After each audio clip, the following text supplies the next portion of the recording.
Buenas tardes, les damos la bienvenida a la presentación del libro Universidades para el Desarrollo en Sistemas de Innovación Inclusivos, Alternativas para la Democratización del Conocimiento en el Sur Global, de autoría de Rodrigo Arocena, Bo Goranson y Judith Schutz. Acá tenemos a dos de sus autores y les damos la bienvenida a todos y les agradecemos por estar hoy acompañándonos en este momento tan lindo.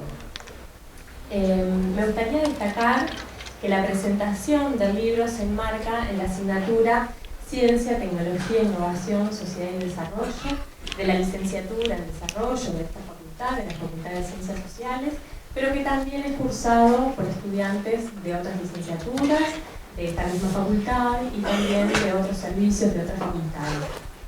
Entonces, bueno, voy a presentar muy brevemente a cada uno de ellos y luego en conjunto la línea de trabajo fruto de la cual estamos hoy acá reunidos para la presentación de este libro.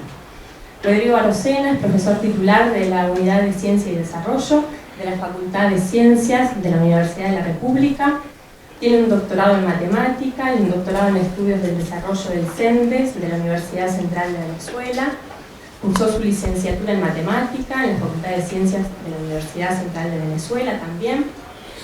Judith Schutz es profesora titular, coordinadora académica de la Comisión Sectorial de Investigación Científica, la CSIC, de la Universidad de la República. Tiene un doctorado en Socioeconomía del Desarrollo, opción Economía de la Universidad de París I, en Francia.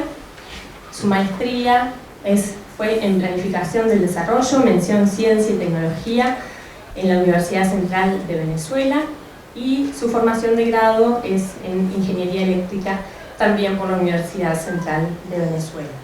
Y bueno, por supuesto voy a mencionar al tercer autor, que aunque no está presente, pero el tercer autor es Bo Goranson, es profesor del Research Policy Group de la Universidad de Lund, en Suecia.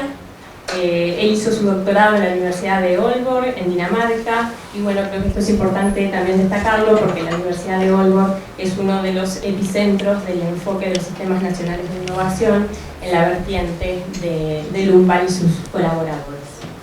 Si bien tanto Rodrigo como Judith tienen trayectorias propias, con intereses y aportes específicos, también tienen una senda de trabajo que han cultivado en conjunto desde hace mucho tiempo, desde que se conocen, y una de esas líneas se concentra en el estudio de la innovación desde el sur, que incorporan análisis teóricos y empíricos de la investigación y la innovación para la inclusión social y de las universidades para el desarrollo como sus dos grandes pilares o dos grandes vertientes dentro de esta línea de trabajo de la innovación desde el sur. En el marco de esta línea de trabajo han publicado diversos artículos, diversos libros, diversos capítulos del libro y han tenido una actividad también vinculada a la extensión y a la enseñanza también. Doy paso a la palabra de Judith Schutz para presentar el libro. Muchísimas gracias. ¿Por qué escribimos este libro?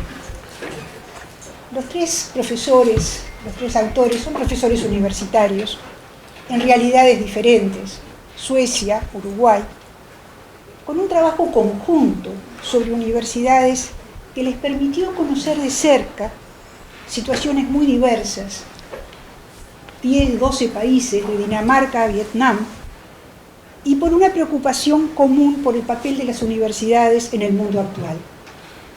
Una convicción compartida. En un mundo donde siempre, pero más que nunca, el conocimiento es poder, lo que hagan, cómo lo hagan y lo que no hagan las universidades tendrá una incidencia muy grande en el devenir social. Nuestro oficio de universitarios, más esta convicción, orientó muchos años de trabajo y estudio, producto de los cuales surge este libro. Como ya lo señalara Leticia, este es un año de efemérides. Se cumplen 100 años del alzamiento de los estudiantes universitarios de Córdoba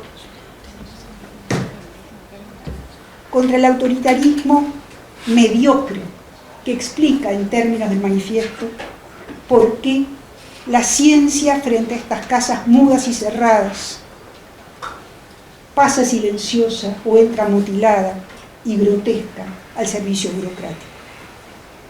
En el lenguaje de su época, un lenguaje romántico, los estudiantes escribieron: en adelante solo podrán ser maestros en la República Universitaria los verdaderos constructores de almas, los creadores de verdad, de belleza y de bien. ¿Qué es el bien? ¿Algo de lo que deban ocuparse las universidades? Dicho de otro modo, ¿es válido plantearse qué debe hacer una universidad en una perspectiva normativa? Y si lo es, ¿qué entendemos por bien? La idea de universidades para el desarrollo tiene que ver con afirmar la necesidad de una postura normativa y una posible respuesta de cómo abordarla en la práctica. En este año 2018 se cumple otra fecha redonda, 50 años. ¿De qué? De uno de los trabajos más fundamentales del pensamiento latinoamericano en ciencia y tecnología. La ciencia y la tecnología en el desarrollo futuro de América Latina, de Jorge Sábato y Natalio Botano. Este texto apunta a una estrategia, cito, que logre una capacidad científico-tecnológica de decisión propia a través de la inserción de ciencia y tecnología en la trama misma del desarrollo. En esa estrategia, las universidades son actores claves, pero nunca solas, sino articuladas con la sociedad en la cual están insertas. Esa articulación se esquematiza en el justamente famoso triángulo de Sábato, de interrelaciones entre los vértices gobierno, sector productivo y sector productor de conocimientos. Una observación clave de Sábato y Botana es que en nuestra región los vértices, de por sí no muy fuertes, que ocupan la base del triángulo, universidades y empresas, se relacionan mucho menos entre sí que con sus vértices correspondientes mucho más fuertes en sociedades altamente industrializadas. Es decir, en particular, la academia en el sur suele estar más articulada con las agendas del norte que con sus propios problemas, no solo ni principalmente por defectos propios, sino por la debilidad de los sistemas nacionales de innovación de los que forman parte. Eso sigue siendo hoy tan válido como hace 50 años. Sigue siendo un desafío crucial fortalecer a la universidad de modo tal que se fortalezcan sus vínculos con la sociedad, pero el mundo de hoy no es el de hace 50 años. Reflexionar y proponer en torno a esta cuestión es también motivación para este libro. Nos ocupamos de la universidad, una organización social que presenta ciertos rasgos comunes que hacen a su identidad básica, que tiene que ver con el conocimiento y con la transmisión del conocimiento, pero que a lo largo del tiempo y de las geografías sufre profundas transformaciones.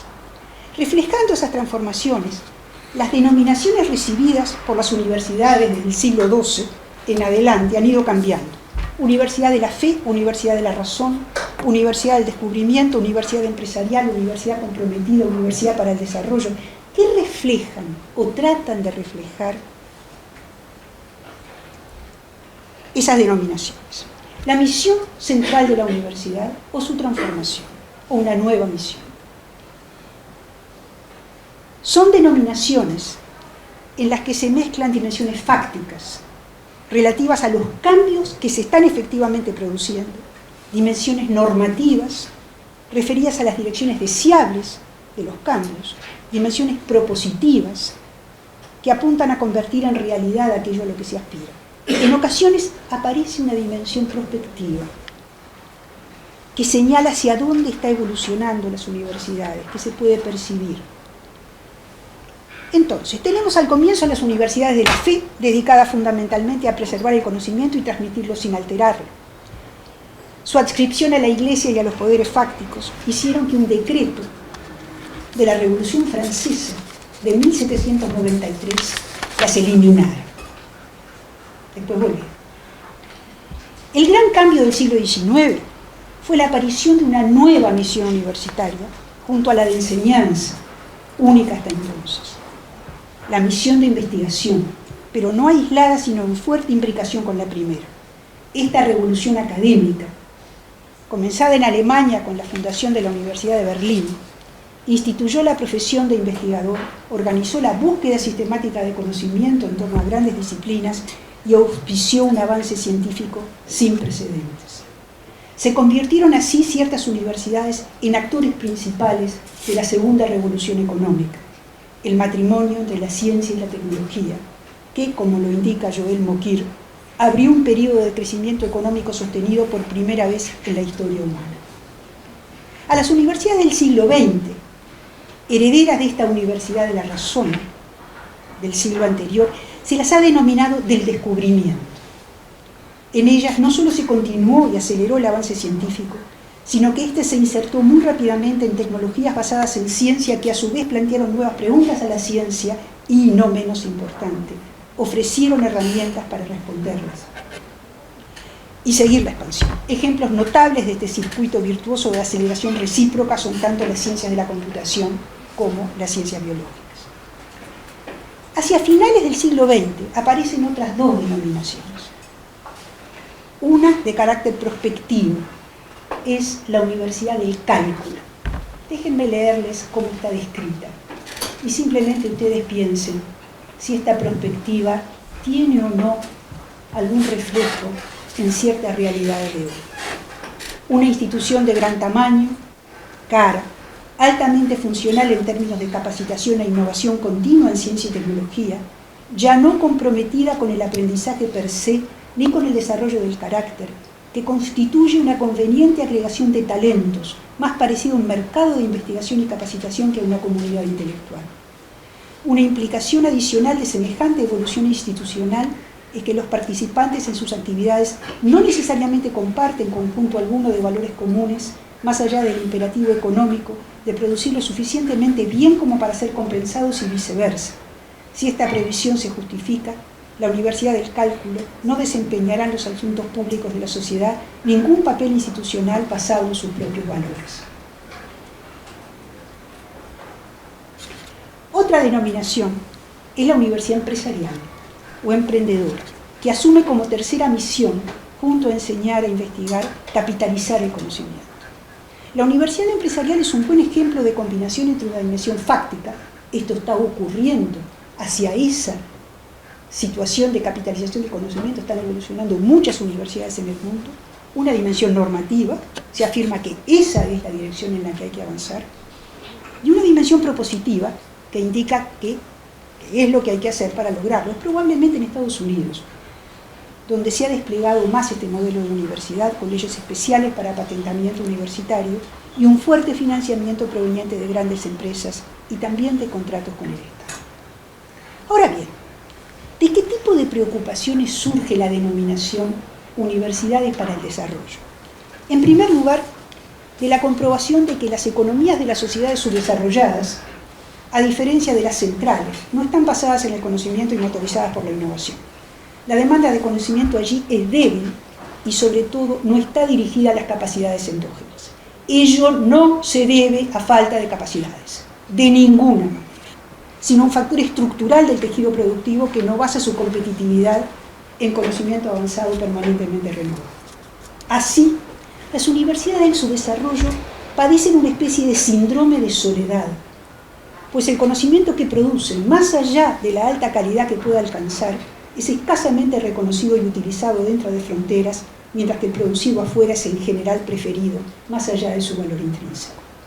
¿Cómo romper esa soledad si lo que la produce es un factor estructural de la economía que, al menos en América Latina, décadas de prédica en materia de política productiva, por ejemplo por parte de la CEPAL, no han podido revertir? Aparece así en segundo lugar una cuestión central, que tiene que ver con la conjunción entre conocimiento y ciertas condiciones sociales sufridas por parte de la población, muy en particular la desigualdad. Se ha dicho que una desigualdad basada en el conocimiento prevalece en el mundo de hoy. Se ha dicho también que el crecimiento inteligente basado en ciencia y tecnología está lejos de haber resultado un crecimiento inclusivo, como algunos creyentes en trasvases automáticos del progreso técnico al progreso social esperaban. Más bien, hay demasiados ejemplos que apuntan en dirección contraria, por acción, desempleo tecnológico, por ejemplo, y por omisión, problemas que devienen invisibles para las agendas de investigación. No hay trasvases automáticos, ni del conocimiento al progreso, ni del crecimiento económico a la equidad. Surge entonces la hipótesis de que para poner el conocimiento al servicio de la inclusión social hay que establecer vínculos directos entre ambos, a través de una producción de conocimiento donde los problemas que afectan a las partes más vulnerables de la población encuentren lugar. Quizá, si la demanda derivada del espacio de la política pública que se ocupa de la calidad de vida de la gente, salud, empleo, hábitat, educación, cuidados, recurriera a la investigación nacional, la estimulara y la apoyara, la soledad universitaria empezaría a revertirse. El efecto cultural de mostrar cuánto sirve el conocimiento que somos capaces de producir puede derramar a otros sectores y así contribuir a creer en nosotros mismos, como productores de conocimiento, un paso imprescindible en cualquier camino para salir del subdesarrollo. Pero, y este es un tercer punto, ¿cómo ayudar a que lo anterior ocurra? La universidad, para ser útil socialmente, tiene que mantener su autonomía, pues de lo contrario sería presa fácil de intereses de muy corto plazo que le harían un daño muy grande a la tarea de contribuir a resolver problemas complejos y multidimensionales. Por otra parte, una interpretación de la autonomía, basada en la convicción de que haciendo buena ciencia internamente definida, todo lo demás vendrá por añadidura, la versión autárquica de la autonomía, tampoco será de utilidad.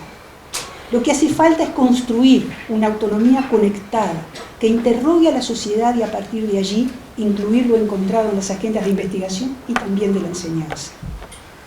Entiéndase bien, esto no forma toda la agenda, pero sí parte de ella. Está lejos de ser simple construir autonomía conectada. Lleva tiempo, exige salir de los claustros, obliga a dialogar no con nuestros pares, sino con nuestros impares, para detectar problemas, para co-construir estrategias de abordaje, para implementar resultados. La autonomía conectada puede organizar la solidaridad cognitiva de los que se sienten socialmente responsables del diferencial positivo de conocimiento del que disponen. ¿Cómo se colabora institucionalmente a construirlo? Hay muchas puntas para contestar esta pregunta, anotemos solo una. Hay que evitar antagonismos entre carrera académica y solidaridad cognitiva. Las formas prevalecientes de la evaluación de la investigación, productivistas y marcadamente cuantitativas, promueven dicho antagonismo. Es interesante notar que esta afirmación no la hacemos solo aquí, es una afirmación que se está haciendo en muchas partes. No es ese el único efecto pernicioso de las formas actuales de evaluar a quienes investigan. La producción de conocimiento que así se induce es más rutinaria, menos arriesgada, menos interdisciplinaria, más orientada por modas académicas y por ello menos dirigida a la resolución de problemas de importancia local. Transformar el sistema de evaluación no quiere decir no evaluar, ni evaluar livianamente. Por el contrario, transformar el sistema de evaluación para hacer mejor ciencia y que ésta sea más útil para más gente, parte de la afirmación de que hay que evaluar y hacerlo con especial rigor, pero hay que hacerlo de otra forma. Diseñar alternativas viables a la evaluación académica imperante se ha transformado en objetivo en diversas partes del mundo y hasta de universidades completas. Avanzar en esa dirección es imprescindible para lograr que el conocimiento sirva a la inclusión social. La noción de universidades para el desarrollo surge así de varias convicciones entrecruzadas que dan lugar a otros tantos desafíos. Pero, ¿de qué desarrollo estamos hablando? Tomemos una caracterización negativa y otra afirmativa. La negativa dice enfáticamente, desarrollo no es catching up, no es subir la escalera que los países altamente industrializados subieron para llegar al lugar donde están hoy. Entre otras cosas, eso no es desarrollo porque hay un planeta Tierra a tomar en consideración. Pero además no es desarrollo porque se trata de trayectorias que promueven estructuralmente la desigualdad. Esto no quiere decir despreocuparse del crecimiento, sino plantearlo desde otras condiciones de borde, de forma de, 1, promover aspectos ambientales y sociales vinculados con la sustentabilidad y la equidad, y 2, no aceptar que no hay alternativas frente a lo que hoy ocurre. Para eso hace falta mucho más conocimiento, no menos, y muchísima más innovación. no menos. Las universidades comprometidas con esta visión, desde el conjunto de sus tareas, pueden llamarse universidades para el desarrollo. La caracterización afirmativa del desarrollo es afín al desarrollo humano sustentable inspirada en Amartya Sen, la expansión de las libertades y capacidades sustantivas de la gente hoy, de forma de no comprometer las libertades y capacidades sustantivas de las generaciones futuras. Tenemos también los objetivos del milenio. De los aspectos novedosos e importantes de su formulación es que reconoce que en ellos están implicados tanto el norte como el sur. Eso se evidencia, por ejemplo, en que la lucha no es ya solo contra la pobreza, sino también contra la desigualdad, que crece en todas partes. Con esta idea de desarrollo no es difícil imaginar una universidad para el desarrollo, donde se enseña, se investiga, se construye autonomía conectada con la sociedad y donde estas tres tareas se retroalimentan mutuamente, junto a un sistema de valoración de lo que se hace que premia su calidad y también la audacia con que se enfrentan problemas de complejidad mayor como los que presentan las sociedades actuales. Este libro nace de preocupaciones, pero también, quizá de forma obstinadamente idealista, de esperanzas. Esto último simplemente no se pierde. Gracias. Ahora que digo yo, ahora me quedé sin nada para decir. Rodrigo Rosell. Muchas gracias a las organizadoras y a su calidez, en primer lugar, a la demasiado generosa presentación de Leticia Mederos, al comentarista, historiador económico de referencia en el continente, que como ustedes ven, no lo elegimos para que nos dijera solo que sí. Tendré la prudencia de no aprovechar que está lejos para responderle. Lo haremos en su debido momento. Mientras tanto, trataré de aprovechar algunas de las referencias que ha hecho nuestro destacado colega. Y gracias sobre todo a ustedes por acompañarnos. Los de la banda oriental y alguna compañera también de la banda occidental de la Universidad Nacional de Córdoba, que nos llena de orgullo que esté presente aquí. Yo voy a tomar como eje de la mezcla de presentación y comentario al comentario lo siguiente: conocimiento y democracia hoy y mañana. Es una frase vieja. Que Dios te libre de vivir tiempos interesantes. Estos son tiempos interesantes, seguramente angustiantes y quizás lleguen a ser apasionantes. Un gran historiador de otra época decía que el procedimiento que tienen las sociedades para los cambios profundos puede resumirse en la expresión desafío y respuesta, lo que da lugar a las grandes transformaciones en el contexto de la historia humana. Bien, nunca ha habido dos desafíos como los que tiene la humanidad actualmente. Ustedes los conocen bien: el desafío de la insustentabilidad que lleva a la posible catástrofe climática y el desafío de la desigualdad creciente en casi todas partes. Pues bien, el libro intenta mostrar que las relaciones, no necesariamente las relaciones de siempre entre poder y conocimiento, pero sí las relaciones prevalecientes hoy en día entre conocimiento y poder, agravan esos dos desafíos. Tenemos para discutir con mi amigo Luis Bértola extensamente y no estoy seguro que no nos pongamos de acuerdo. Pero en todo caso, quien quiere hacerle propaganda a su propio libro y llegar a tiempo de los horarios propuestos, se refugia atrás de la afirmación de tipo axiomático. El libro está hecho para tratar de demostrar, entre otras cosas, que las relaciones prevalecientes entre poder y conocimiento no se embroman, tanto desde el punto de vista de la sustentabilidad como de la desigualdad. Yo lo tomo como un punto de partida. Ojalá tengamos muchas ocasiones con quienes están aquí y con quienes no están de discutir estas cosas y ojalá podamos convencernos de que estábamos equivocados y las relaciones actuales entre poder y conocimiento llevan a menos desigualdad y a más sustentabilidad. Nos tememos que no. Y desde ese temor es que encaramos estas cuestiones. Encaramos las cuestiones como gente preocupada de toda la vida por la problemática del desarrollo y que ha tenido el privilegio de trabajar, como decía Luis, en la LED, la licenciatura en desarrollo, con la idea de que el desarrollo tiene que definirse de manera normativa. El desarrollo no puede definirse por algún lugar al que hay que llegar. Cuando se habla de desarrollo sustentable, cuando se habla de desarrollo humano, estamos hablando de calidad de vida individual y colectiva, material y espiritual. En función de los valores y del análisis de las realidades es que uno tiene que intentar hacer propuestas. Pues bien, en el año 2018 nuestra convicción es que las propuestas para el desarrollo que, como en otra época, apunten a atrapar a los así llamados países desarrollados, no nos llevan a ninguna parte. No llevan a la humanidad a ninguna parte.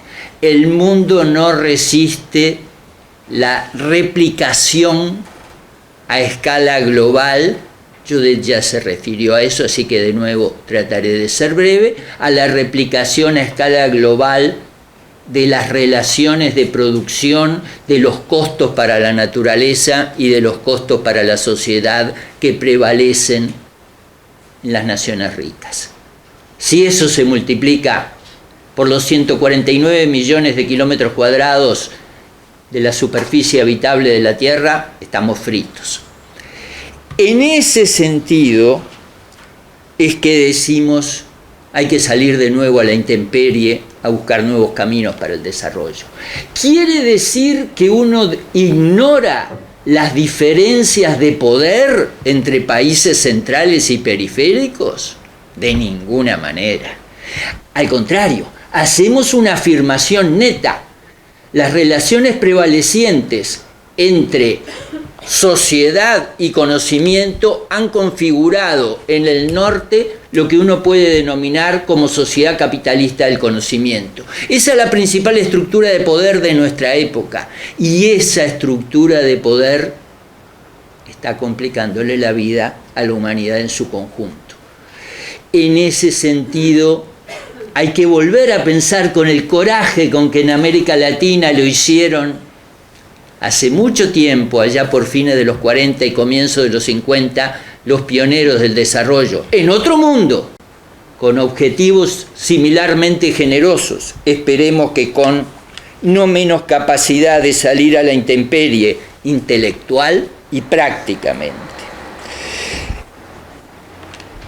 Si la certeza con que nos manejamos es que un gran nudo dilemático de la situación que tiene la humanidad por delante está en las relaciones entre conocimiento y democracia, entonces permítanme intentar ejemplificar eso con 3 miradas a nuestra época. Primera mirada, la globalización capitalista desde 1980, más o menos, la llamada segunda globalización, y estará terminando, no sé, pero hasta el 2015 vivíamos marcados por la globalización capitalista basada en el poder del conocimiento. Esa globalización erosionaba la democracia en el norte y en el sur. La afirmación Tina, there is no alternative, no hay alternativa, era una afirmación que se le hizo a los griegos en el 2015. Ustedes pueden resolver y votar lo que quieran, pero las relaciones de poder, las estructuras, como diría Luis, estaban allí. La democracia venía siendo deteriorada en el sur y en el norte porque la globalización no les dejaba mayores alternativas a las ciudadanías. Era, en mi primera mirada a nuestra época, conocimiento contra la democracia. Vayamos a una segunda mirada, una respuesta desde el sur, la respuesta latinoamericana de comienzos de este siglo. Democratización, claro que el continente se democratizó. ¿Puede discutirse eso desde cualquier punto de vista? De nuevo, para ahorrar tiempo, lo asumo y sigo adelante. Pero esa democratización estuvo muy lejos de conjugarse con el conocimiento avanzado y poner el conocimiento avanzado al servicio de la democratización. Y por lo tanto hemos tenido una democratización limitada, una democratización de la cual buena parte de la gente empieza a estar desconforme, una democratización que no ha construido demasiada confianza profunda en las capacidades de cambio. ¿No estamos mirando en nuestros países un cierto descreimiento en la democracia? Entonces, esta segunda mirada a nuestra época lo que ve es democracia sin conocimiento, para decirlo muy sintéticamente.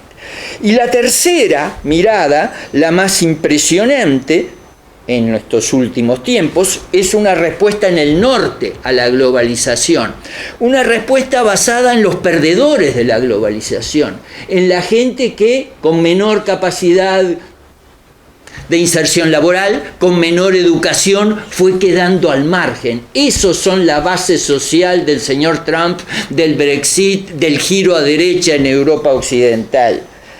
Los perdedores por condiciones de trabajo y por condiciones de educación están respaldando una reacción chauvinista e irracional que fomenta la desigualdad y de la cual buena parte de sus sostenes van a ser los que más la van a pagar, los que más van a sufrir.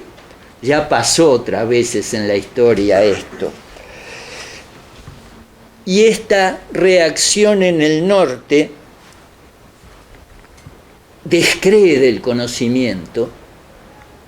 La falsa ciencia del cambio climático es parte del discurso oficial norteamericano hoy por hoy. Esta reacción nos acerca a los dos holocaustos. Nos acerca al holocausto climático, por razones evidentes, no creen en eso, más bien fomentan la insustentabilidad y al mismo tiempo practican una política exterior que pone en tela de juicio un gran logro de la humanidad. De cuando en cuando hay que decirlo con claridad. Que la humanidad no haya estallado por los aires por las bombas atómicas después de 1945 no es pequeño logro de construcción geopolítica e institucional. Eso está siendo puesto en juego por esta reacción desde el norte, que es ni conocimiento ni democracia. En resumen, si la democracia está lejos del conocimiento, la humanidad está lejos de resolver los dos grandes desafíos que se le plantean, desigualdad e insustentabilidad. Por eso el libro explora o trata de contribuir a que otros exploren mejor alternativas para la democratización del conocimiento. Entendido en una perspectiva en la cual creo que con Bértola, con un solo vaso de vino, ni siquiera necesitamos dos, nos pondríamos de acuerdo. En una perspectiva que combina, como todo proceso de democratización en la historia, agencia de la gente con clara noción de lo que las estructuras de poder permiten. Siempre han sido así los procesos democratizadores. No hay por qué pensar que los que necesitamos van a ser diferentes. Bien. Miremos al mañana y al ayer.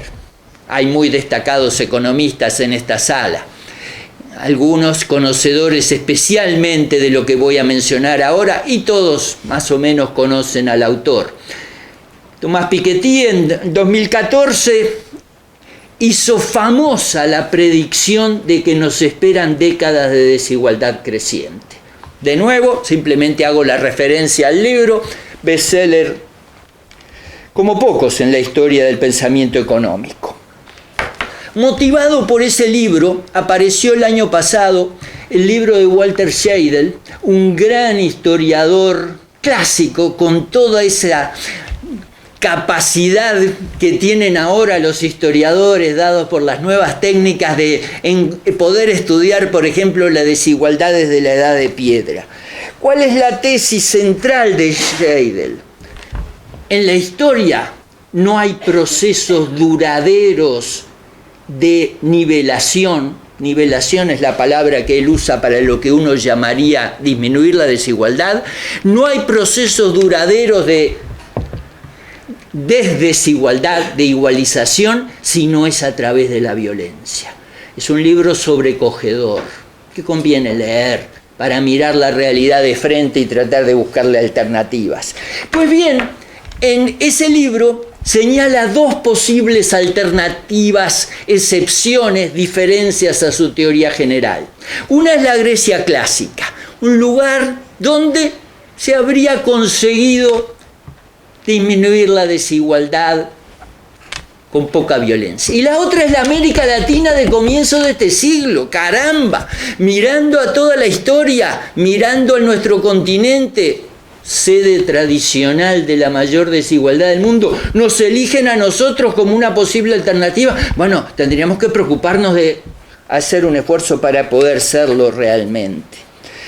La conjetura es que trabajar por la democratización del conocimiento respaldaría una respuesta eficiente a los dos grandes desafíos, al desafío de la insustentabilidad y al desafío de la desigualdad.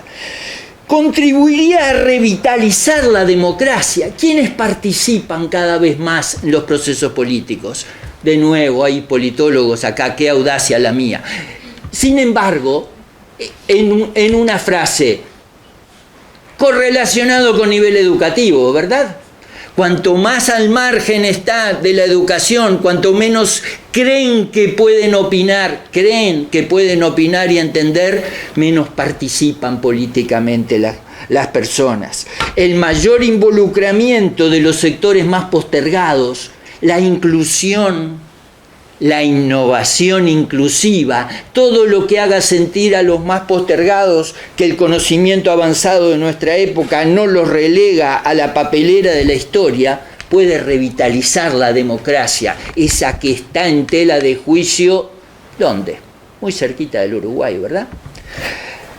Revitalizar la democracia, pero también enriquecer el conocimiento, afrontando problemas mayores, afrontando problemas como la innovación inclusiva y frugal. ¿No enriquece a todas las áreas del conocimiento? ¿Hay alguna área del conocimiento y de la cultura que no tenga que ver con incorporar a la gente a una mayor calidad de vida material y espiritual? Déjenme mencionar un ejemplo que probablemente no sea el más habitual. La astronomía, ¿tiene algo para contribuir a mejorar la calidad de vida material y espiritual de la gente? La astronomía, durante miles de años, la reina de las ciencias. ¿No es acaso, para quienes la practican con gran visión cultural, como un querido amigo que hoy nos acompaña, no es algo que al difundir la cultura, al hacer que la gente... La astronomía no es solo tarea de especialistas, los legos siguen colaborando y contribuyendo mucho. Al hacer que mucha gente pueda sentir que la cultura, la expresión, la creación cultural es también para ellos, ¿no enriquece la perspectiva de las ciencias, de todas las ciencias?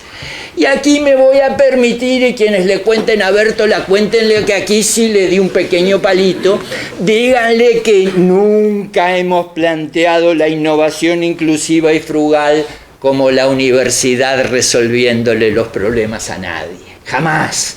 La perspectiva interactiva, la perspectiva de agentes, la perspectiva de múltiples actores, la perspectiva de la extensión universitaria también, es la perspectiva de la colaboración entre actores que aportan sus diversos saberes en procesos interactivos donde todos aprenden.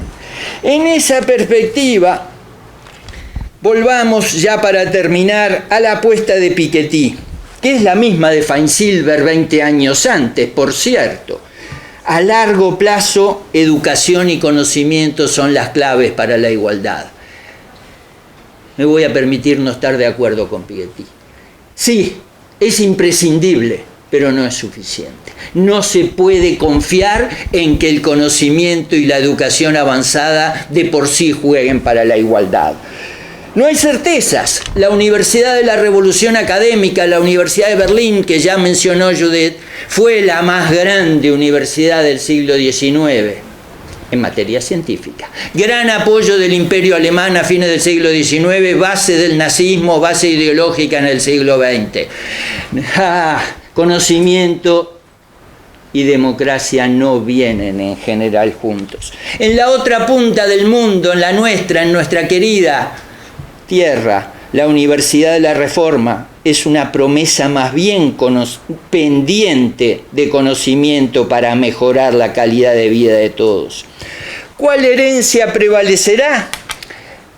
Aunque no lo parezca mirando hoy a nuestros vecinos, América Latina fue la tierra del futuro, en las décadas de 1810 sin duda, con la Revolución Mexicana que termina esa década con las frases maravillosas del manifiesto que fueron leídos acá, la década del 10 al 18. El desarrollo en los 50, en buena medida el desarrollo heterodoxo fue una invención latinoamericana. Y a comienzos de milenio, ¿no fuimos la tierra del futuro? ¿No miraban desde todas partes a América Latina qué pasaba? Que ahí estaba habiendo un proceso de disminución de la desigualdad y de democratización profunda de la sociedad. ¿Volverá a hacerlo? Harán falta nuevas generaciones de estudiosos y activistas verdaderamente realistas. Serán tiempos angustiantes, pero quizás apasionantes. Muchas gracias.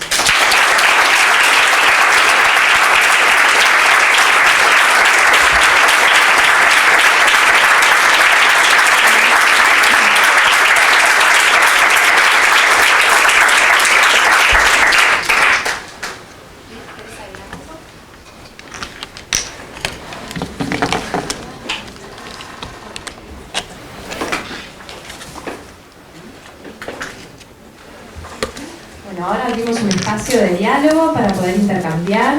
Lo que sí, por favor, les pedimos que hagan los comentarios en voz alta, bien fuerte, así los podemos escuchar. Adelante. A ver los estudiantes del curso. No es por mandarlos al frente, pero tenían deberes para hacer. Me comentaron las docentes que tenían deberes para hacer. A ver.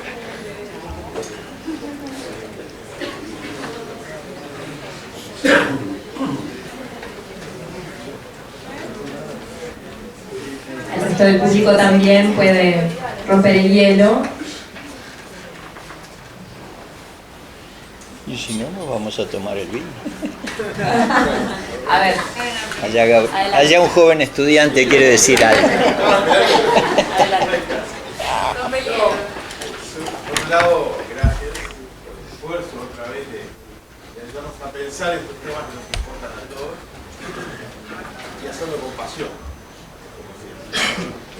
Y después sumarme, ahondar quizás la pregunta de Luis. ¿Qué desarrollo? El término de desarrollo sigue valiendo. No sé cómo lo trabajan en el libro, no lo he leído, pero nos pueden contar algo. Está en discusión en América Latina, parte de esa renovación de comienzos del siglo XXI tuvo que ver con eso. Por ejemplo, quienes radicalmente decidieron no usar más el nombre de desarrollo y prefirieron otros nombres. Buen vivir, por ejemplo, en algunos países de América Latina. ¿Cómo se llevan con esa discusión? ¿Cómo la vinculan con la sociedad? ¿Cómo hacemos? ¿Ping-pong o recorremos todo? ¿Qué prefieren ustedes? No, cuando hay jefa, hay jefa. Ay, la jefa se trae. Capaz que ir respondiendo, ¿sí? ¿Está bien? A ver, es muy buena la pregunta de Gabriel porque yo creo que representa a buena parte de los estudiantes de la licenciatura en desarrollo. Es muy significativo. Yo empecé a dar algún curso aquí en el 2016 y me encontré con que el cuerpo docente y buena parte del estudiantado tenían una visión de desarrollo contrapuesta. E incluso algo que es de esperar, porque el estudiantado está para eso, estudiantes de la licenciatura en desarrollo estaban en contra del desarrollo. Bárbaro. Qué bien, de ahí van a surgir cosas buenas. ¿En qué sentido se habla en el libro de desarrollo? Ahí le ponemos dos apellidos: desarrollo humano sustentable. Entendemos que hay que hacer una caracterización normativa en términos de valores, no una concepción de la historia va hacia, no, nada de eso. Una caracterización normativa, y una caracterización normativa que no sea la que nos gusta a ti, a mí y a nadie más, para que una caracterización normativa pueda movilizar gente, pueda ser democratizadora, tiene que ser una caracterización que mucha gente pueda aceptar. La concepción de desarrollo humano, entendido como expansión de las capacidades y libertades de la gente para elegir formas de vida que consideren valiosas, en tanto agentes y no pacientes, nos parece, primero, éticamente compartible. Nos parece que, yo qué sé, los que levantaron la bandera de libertad, igualdad y fraternidad en 1789 lo hubieran compartido. Me parece, pero no soy especialista en el tema, que quienes hablan de buen vivir o de vivir bien, según estemos en Ecuador o en Bolivia, están pensando desde otras tradiciones, pero en términos de calidad de vida material y espiritual que no lleve a priorizar el consumo, sino cosas más valiosas, sin dejar de lado las condiciones de vida de la gente. Desarrollo humano, desarrollo sustentable, eso lo hemos aprendido hace mucho, de que lo necesitamos. Puede combinarse en una sola expresión. Me parece que no es difícil. Desarrollo humano sustentable es la expansión de las capacidades y libertades de estas generaciones, apuntando sobre todo a que las próximas generaciones tengan más posibilidades para vivir vidas que consideren valiosas. Eso lleva directamente a la problemática ambiental. El énfasis en capacidades y libertades no solo tiene valor ético a nuestro entender, es una pista para lo propositivo, porque uno tiene que pasar de lo normativo a lo propositivo, si no, ¿para qué se dedica a esto? Compañeras y compañeros que están en la licenciatura de desarrollo, les interesa, creo yo, a juzgar por los estudiantes que he tenido, mucho la teoría y muchísimo más la práctica. Bueno, ¿da alguna pista la caracterización normativa de desarrollo para la práctica? Expansión de capacidades y libertades, con la gente como agentes y no como pacientes, pensando sobre todo en las generaciones que vienen. ¿Hay algún tema en el cual eso no te dé una pauta? Si pensamos en la educación, por ejemplo, y me retengo para no hablar 2 horas de la problemática educativa, da muchas pautas. Así que yo pienso que si dejamos de una santa vez de identificar desarrollo con crecimiento económico, como todavía a veces pagamos ese precio contra el cual pelearon los pioneros latinoamericanos ya en los 50, ya deberíamos haberlo aprendido. Yo creo que la noción de desarrollo humano sustentable puede converger desde la pluralidad con todos aquellos que no nos resignemos a mejorar la calidad de vida material y espiritual de nuestro prójimo. ¿Alguien más? ¿Por qué no? Sí. Digamos, está claro que lo que se dijo que no alcanzan los recursos materiales del mundo para llegar al nivel del consumo de energía de los países desarrollados y aplicarlo a toda la humanidad. Pero ¿para qué alcanza? ¿A qué podemos aspirar realmente?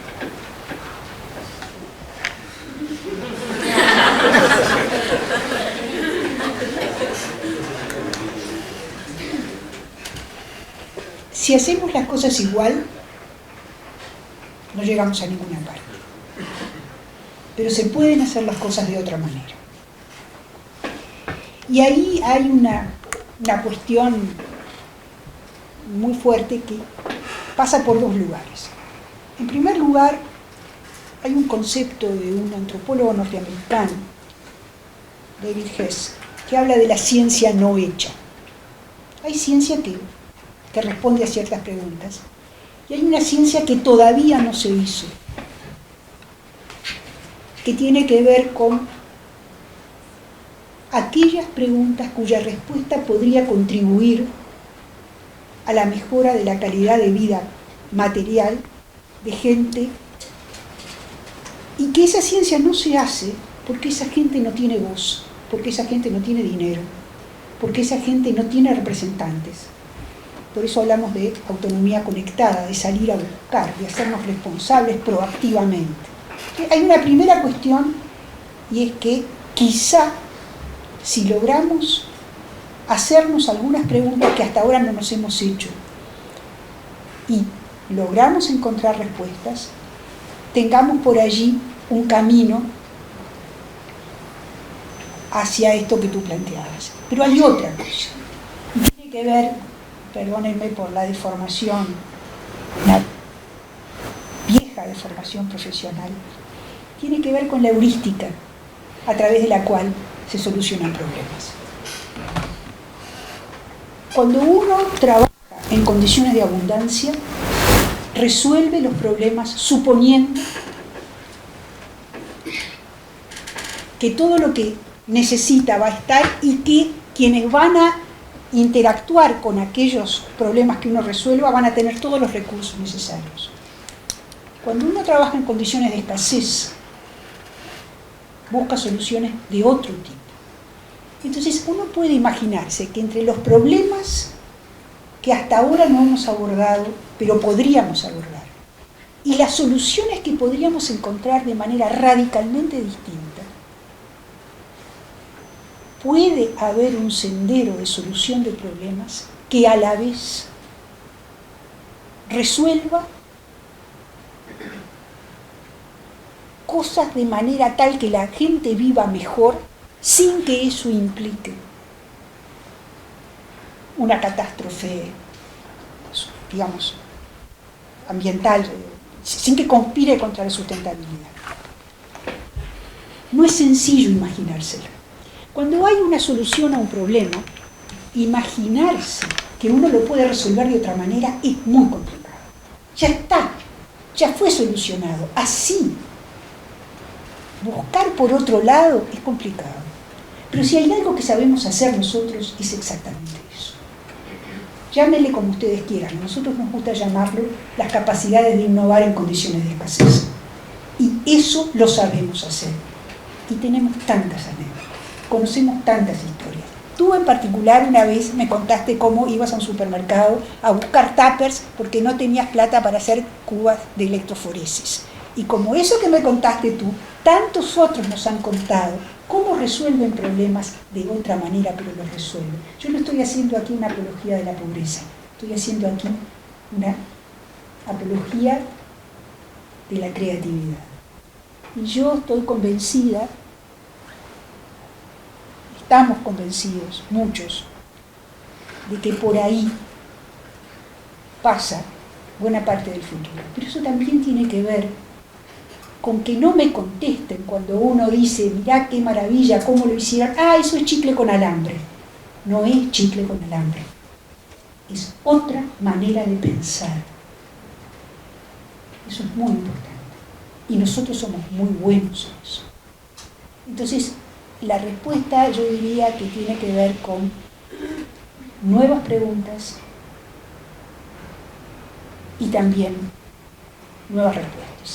Y yo creo que esas son las cosas en las que somos fuertes, de las que deberíamos sentirnos orgullosos, porque por ahí pasa el futuro, porque si no,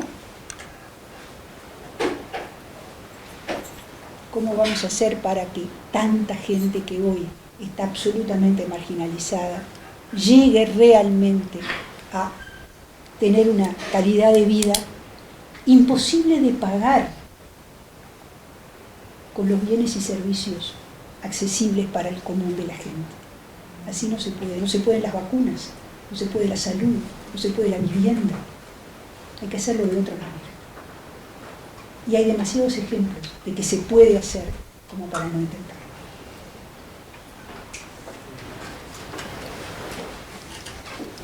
Siguiendo con esa idea, y compartiendo la ambición que se plantea, o la necesidad de hacer eso, o la voluntad.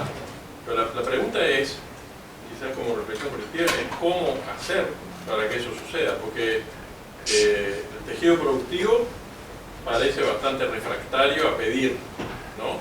A demandar. Hay un problema de demanda que no se resuelve con una decisión, digamos.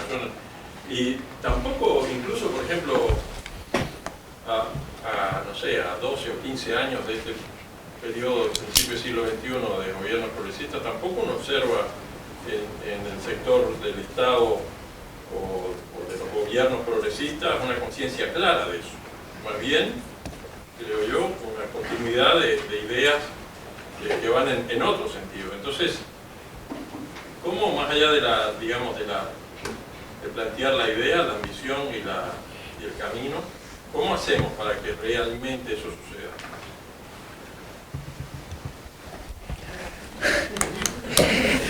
Aquí recurro al nombre de la rosa.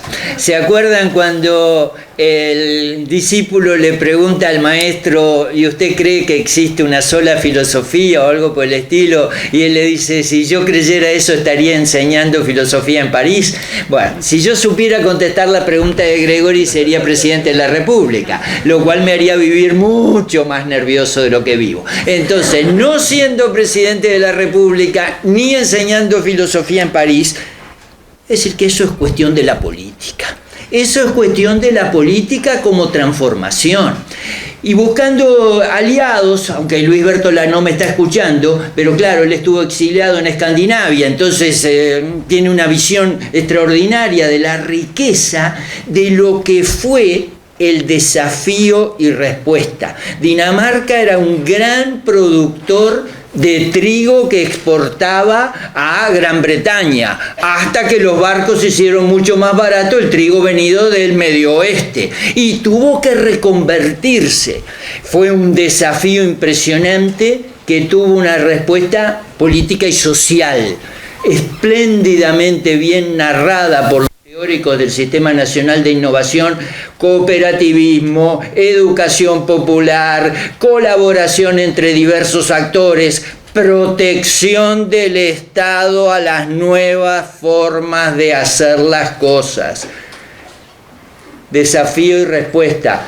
Hubo protección industrial en América Latina en los años 30 y siguientes, y si no, todavía seríamos países de producción primaria. Los que hablan de la ISI, de la industrialización sustitutiva de importaciones como la llegada de la Edad Media, fue justo al revés, ¿verdad? Sin esas políticas, con todas sus carencias, ¿dónde estarían nuestros países?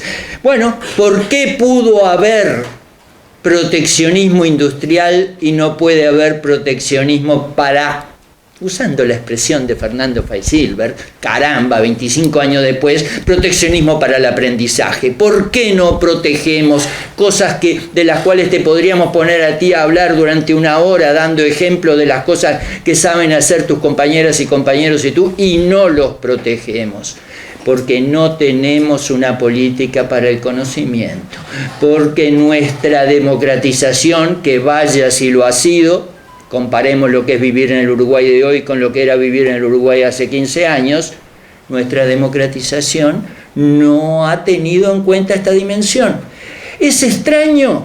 Bueno, los izquierdistas uruguayos de hace 100 años eran antiprotección industrial. ¿Eran atrasados? No, claro que no eran atrasados. Miraban los intereses inmediatos de las clases más pobres. Cuando se ponen impuestos a las importaciones para proteger a la industria, el efecto inmediato es que algunos productos de consumo elevan sus precios. Por lo tanto, alguien tan extraordinario como don Emilio Frugoni podía fundamentar en contra, y con no poca razón, de ciertas políticas proteccionistas, pero a mediano y largo plazo. Combinar el corto y el largo plazo es el arte del político, por supuesto, de las y los políticos. Al mediano y largo plazo, no hay ejemplo, y aquí sí podemos recurrir a la historia, no hay ejemplo de mejora sustantiva de las condiciones de vida de la gente sin papel del Estado protegiendo activamente lo que sea la clave del poder en cada momento. Estados Unidos tuvo durante todo el siglo XIX una política proteccionista. La guerra civil la ganaron, sí, los antiesclavistas contra los esclavistas, pero la ganaron los proteccionistas contra los librecambistas. Corea y Taiwán han sido proteccionistas de sus propias capacidades cognitivas y educativas. Mi querido Gregory, tu respuesta, la respuesta que necesitas, pasa porque entendamos que el desafío que tenemos planteado exige una respuesta que todavía como sociedades latinoamericanas no hemos sido capaces de dar. Necesitamos un coraje como el que se tuvo para hacer protección industrial en la crisis de los 30, pero para hacer protección para el aprendizaje, diría Feinsilver, en los terrenos del conocimiento y la educación. ¿Será posible eso? Se necesitan nuevas generaciones de ciudadanas y ciudadanos para eso. Los viejos podemos decir algunas cosas y tener la confianza, la esperanza de que si dentro de 10 años quienes siguen haciendo esto vuelven a hacer un evento para ver qué pasó, entonces digan: ¡ah, caramba, qué lindo el Uruguay! En momentos en que la cosa se ponía difícil, no hicimos la de 1916. 1916 el vallismo perdió las elecciones y el Partido Colorado resolvió el famoso alto de Viera, el alto a las reformas. Bueno, nosotros estamos en una situación mutatis mutandis y con todas las diferencias comparable. Se nos están acabando ciertas herramientas que han sido bien usadas en buena medida. O pasamos a usar otras o tendremos un alto de Viera, pero no necesariamente tenemos por qué tenerlo. Hay países que han aprovechado los grandes desafíos para salir adelante. El Uruguay lo ha sabido hacer. ¿Era fácil sacarse la dictadura de encima? Nosotros estábamos lejos. No sé si por suerte o por desgracia. Sí, personalmente por suerte, por desgracia porque no vimos lo más extraordinario que ha hecho el Uruguay en los últimos 100 años. Era difícil sacarse la dictadura de encima. Sería más difícil hacer una protección de las capacidades nacionales para producir, investigar, innovar y educar. Yo creo que no.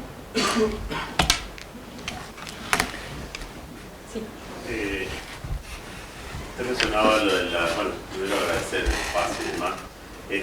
Mencionaba lo de la Universidad de Cálculo y me pareció que describía lo de la, sinceramente, su detalle. Digo, yo participo ahora de la UTEC, una nueva universidad pública, con problemas de gobernanza, con problemas no se comparan, son 170 años con cumplir lo del área el año que viene y contra escasos 6-7 años que viene la UTEC, pero estamos en este debate de gobernanza y me preocupa una frase que mencionó también Rodrigo de poder y conocimiento no se embroman. ¿Qué quiso decir con poder y conocimiento no se embroman? Las relaciones actuales entre poder y conocimiento no se embroman. ¿Qué quiere decir? Quiere decir lo siguiente. Aquí hay gente que ha estudiado bien la desigualdad en el Uruguay. La desigualdad en el Uruguay creció hasta el 2007. Y después bajó y bueno, y ahora está más o menos estabilizada. Algún compañero por allá en el fondo me podrá corregir. ¿Qué fue el factor fundamental de crecimiento de la desigualdad hasta el 2007? Lo mismo que pasa en muchos otros lados del mundo, que no se embroman en mi poco académica expresión. Que las diferencias de ingresos tienen que ver con diferencias de acceso a la educación. El conocimiento está jugando en este momento de tal manera de reforzar mis privilegios y por lo tanto de complicarle la vida a la gente que no ha tenido el privilegio enorme que me dio el Uruguay. ¿Me explico? Hay unas tijeras que se abren entre la gente que puede acceder a la educación y después a trabajos de alta calidad donde innova y sigue aprendiendo y gente que no tiene. No se embroman. ¿Quiere decir que nos van a embromar siempre? No, si somos capaces de generalizar el acceso a la educación terciaria, en vez de embromarnos nos van a ayudar. José Pedro Varela lo sabía en otro contexto. Va por ahí, por lo demás. No me queda muy claro. No, sin duda, digamos, la grandeza de las naciones va justamente esa, digamos, permeabilidad entre las capas sociales y que no justamente en ese elitismo, digamos.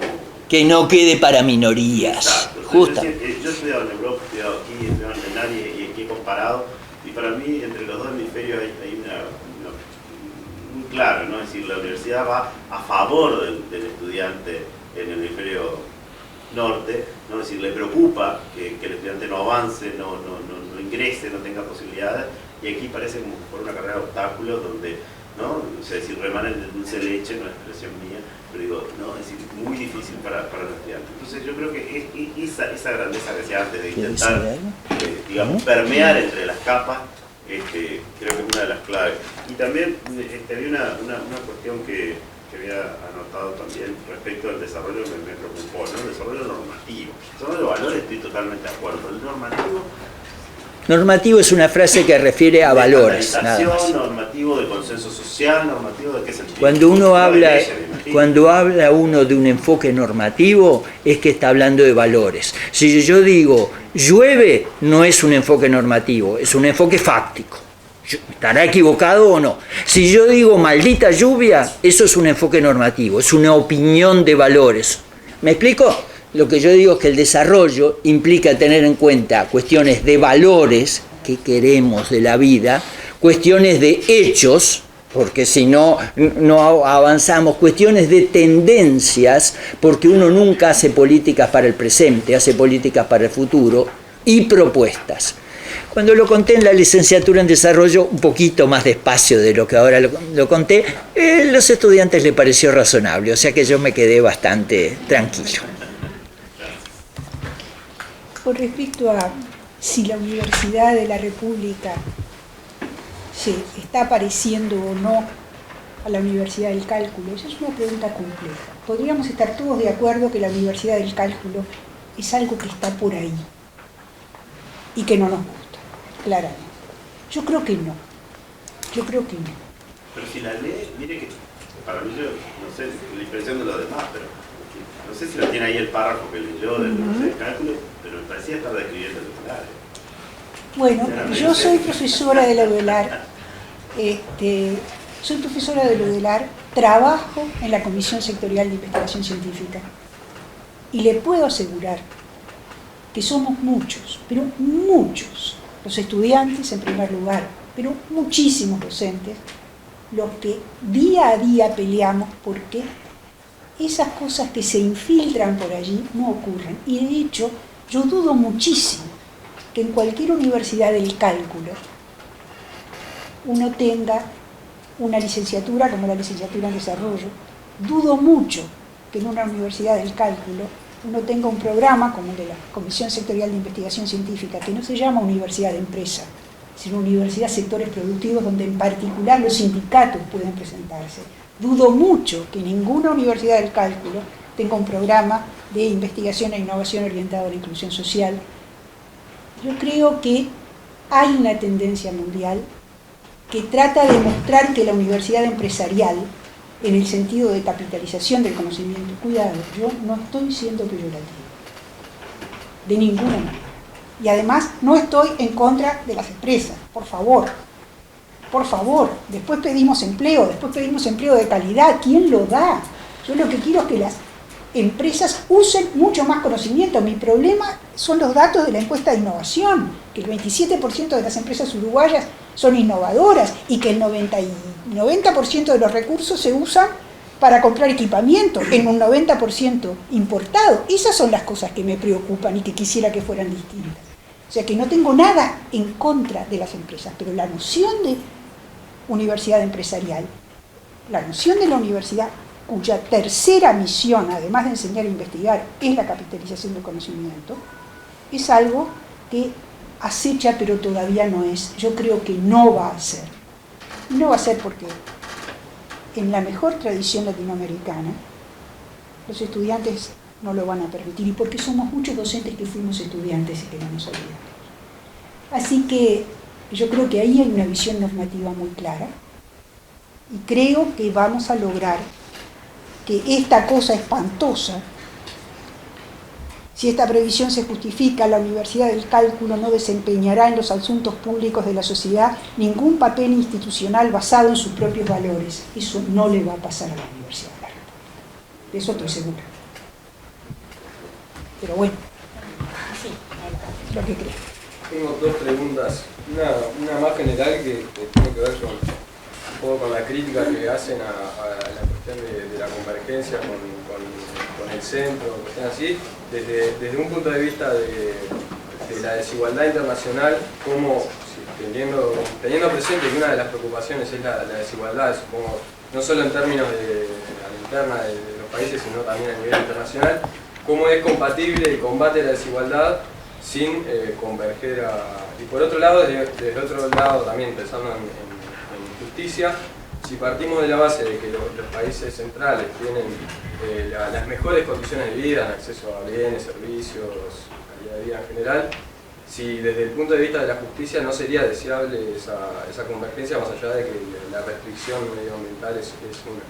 La otra pregunta tiene que ver con cómo dialoga toda esta elaboración que ustedes hacen de la Universidad para el Desarrollo, pensándolo en un caso concreto que es el de Cuba, que difícilmente encontremos un país que tenga una apuesta tan importante a agendas vinculadas a la resolución de problemas, ni que hablar en la medicina, no solo en los problemas de la propia Cuba, sino del mundo, con una apuesta en inversión monetaria gigantesca, y que sin embargo no ha podido resolver grandes problemas sociales teniendo presente en sus agendas la vivienda y una cantidad de cosas más, ni que hablar de la transformación productiva que ha sido una dificultad muy grande que ha tenido Cuba.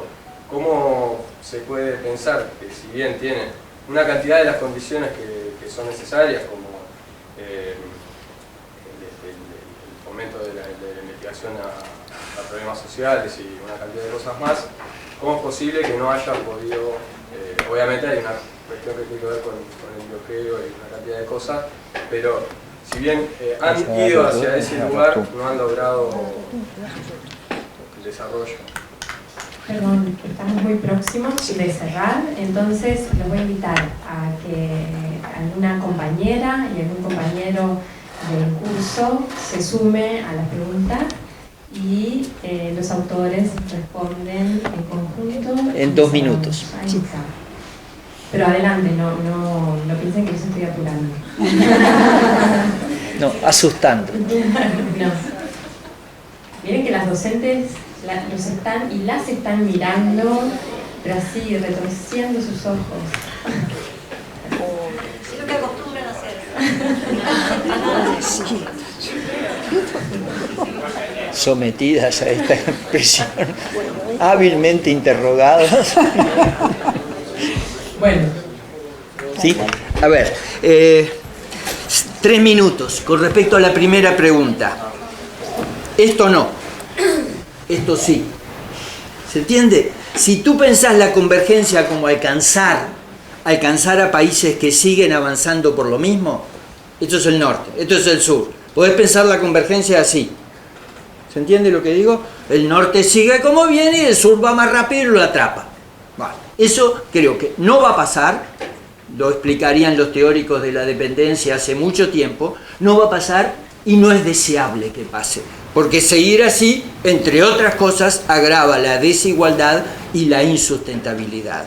En cambio, esto quiere decir que ambos tenemos que salirnos del trillo.